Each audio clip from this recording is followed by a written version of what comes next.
Hello, in this episode of Iaido Elements, we will discuss the basic footwork of okuri-ashi. The translation of okuri-ashi is footwork used for moving or attacking quickly in any direction. It is the type of footwork used most frequently in both offensive and defensive movements. See ashi sabaki, footwork to attack smoothly or avoid a swiftly striking opponent.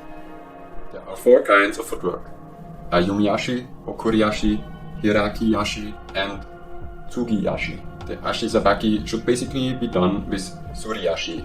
See suri-ashi. Footwork in which the bottoms of the feet glide across the floor.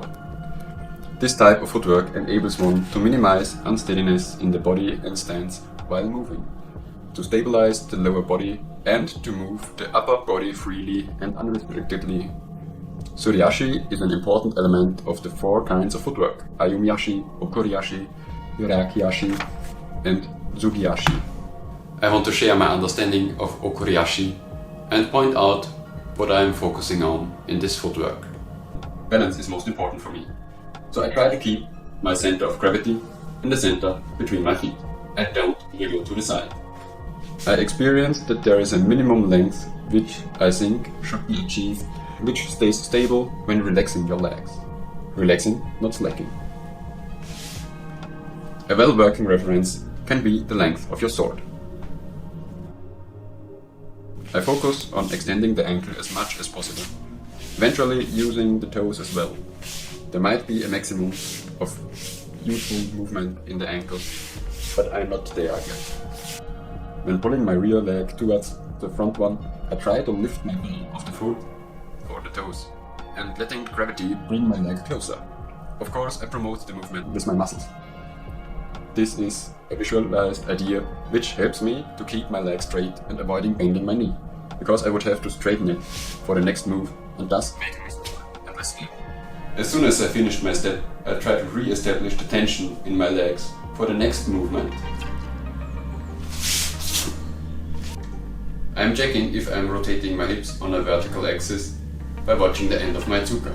This will make your hip movement very visible.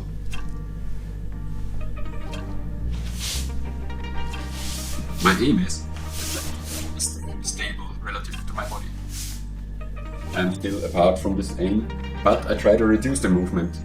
In my opinion, an intermediate goal is to avoid lateral movement of the tsuka, so that it only moves up and down, because this doesn't interfere with your okuri-ashi, a straight parallel. Why not taking the upper legs as a propellant? It doesn't make much sense for me from a geometric point of view. My knee is already straight, so extending doesn't offer much movement. To increase this movement, I will have to bend my knee first, and thus losing stability and relaxation in my stance. Thanks for staying till the end. Why not teaching me a lesson and share your knowledge and experience in the comments?